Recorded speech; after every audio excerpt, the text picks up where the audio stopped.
Welcome back. All right, so I talked in a video recently about defensemen who I felt like get overshadowed a little bit by their teammates.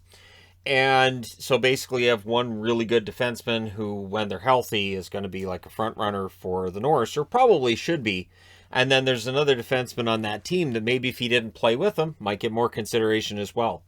Now, before putting this video together, I also looked up the voting for the Norris Trophy last year. I will be putting those numbers on the board as well, because some of the defensemen who were overshadowed did get some Norris consideration. But again, it becomes a situation of, so if they were on another team, would they get more consideration? Or another argument could be made, they're in the exact right spot they should be in, and maybe on another team that extra pressure might cause their play to slip. So you guys can let me know in the comment section below which you feel is the case with these 8 guys.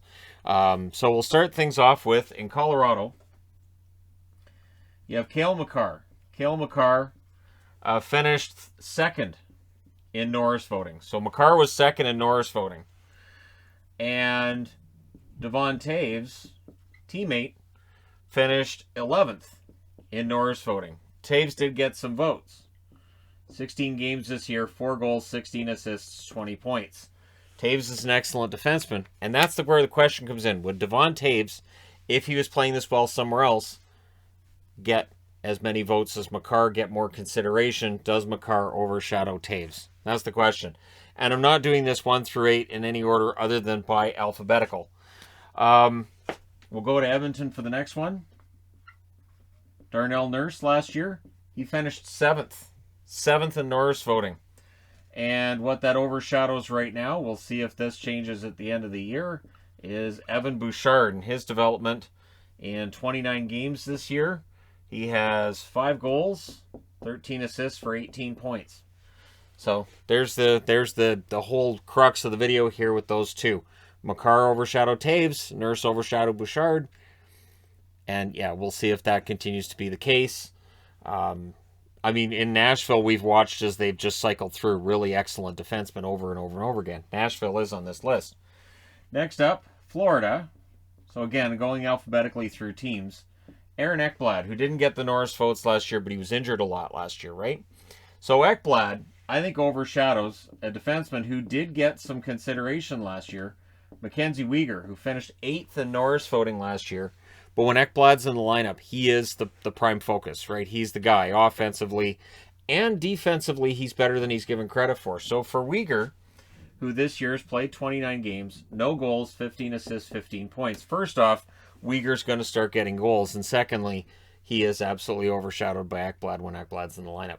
And I get it. Ekblad is a fantastic defenseman who should rightfully get some consideration for the Norris this year himself. But Mackenzie Weegar, excellent defenseman. And again, the question then becomes, would Weegar be this good somewhere else? That is a question that's worthy of being asked. Now we go to Nashville. Roman Josi had a bit of a rough year last year. He finished 14th in Norris voting. And not a great season for Roman Josi. However, on his team is Alexander Carrier. And Carrier is rightfully going to be a star defenseman himself. 27 games so far this year, 2 goals, 10 assists, 12 points. And you can see with Carrier, he has very solid offensive and defensive instincts. His numbers have been quite good, and so Yosi's going to be the one that gets the Norris votes, but Carrier is really quite solid. And again, this is where that question comes in.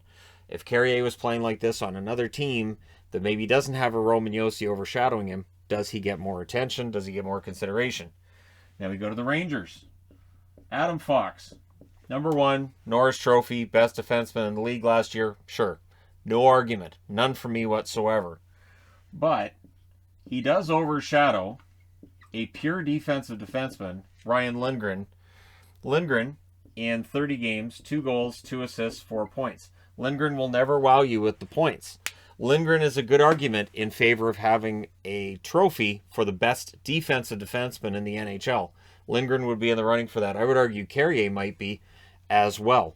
So, yeah, Lindgren has been fantastic. And again, you know, for Adam Fox to be able to do what he does offensively, not that he's a slouch defensively, but it's important to make sure you've got defensemen who can play with him, who can cover the defensive aspect of things for when Fox decides he's going to play the roving spot where he's maybe the forward on the same shift and somebody else got to cover and that kind of thing.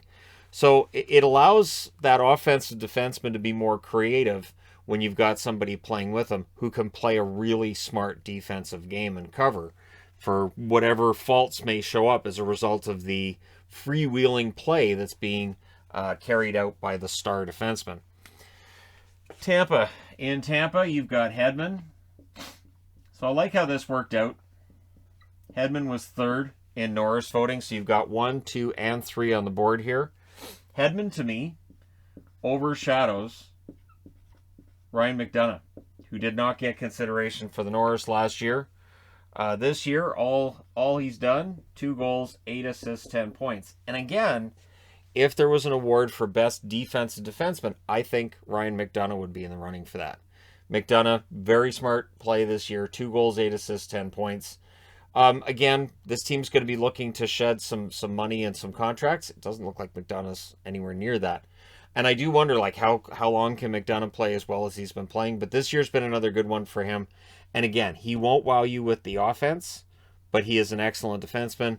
And again, it's that if he wasn't in Tampa, if he was playing in Vancouver and Quinn Hughes' game gets better playing with McDonagh kind of thing, would he get more consideration than what he gets right now? So there's an interesting one here in Vegas. So you have Theodore. He is number 6 in voting last year. You also have Pietrangelo, who is one of the biggest names on the blue line, and he's paid very well, and rightfully so. And to me, what they're doing kind of overshadows the emergence of Nick Hague. Nick Hague has been just phenomenal this year. Hague, 31 games, 3 goals, 10 assists, 13 points. But while the offense isn't great, the overall game being played by Nick Hague has been awesome. So Theodore and Pietrangelo are going to be the key guys. They're going to be the ones that are, getting all the attention and all of the press. But Nick Hague's solid defense, along with some solid offensive numbers too, tell you that Nick Hague's a good defenseman in his own right. So, and then the last one on the board is one that there's an argument that it'd be a shame if he never wins the Norris, and that's John Carlson with Washington. And it is possible that Carlson doesn't end up winning a Norris Trophy in his career, which would hurt his chances for ending up in the Hall of Fame, right? And to me, he overshadows at least a bit Dmitry Orlov. Orlov's off to a fantastic start to the season, and by start I mean 31 games. 4 goals, 10 assists, 14 points. Very close to Hague, and defensively, Orlov, very solid player all around. Orlov, at times, I've been critical of. I'm going to give him full props for the way he's played over the last couple of seasons. And for Carlson, who again finished 12th in voting last year, I don't know that this year's necessarily going to see him any higher in the voting, but it might, right? It's all a matter of how his numbers end up at the end of the year and everything. But Orlov has been pretty good. And so there you go. Pretty simple, pretty straightforward. And so here's the question I have for people watching this. Remembering, I'm recording this on Christmas Day. It's a nice, fun, casual kind of day. What defenseman in the league who's not on the board do you think gets overshadowed by another defenseman on his team as well? And you think probably deserves more consideration than he's going to get. And maybe it's another defenseman on the teams that I've got up here. Maybe it's another Rangers defenseman, another Nashville defenseman. Maybe it's another Florida defenseman. Let me know your thoughts in the comments section below as always. Don't forget to hit like and subscribe if you're browsing your way through. You just happen upon this video. Thank you guys so much for watching, for all your support. I will talk to you again soon.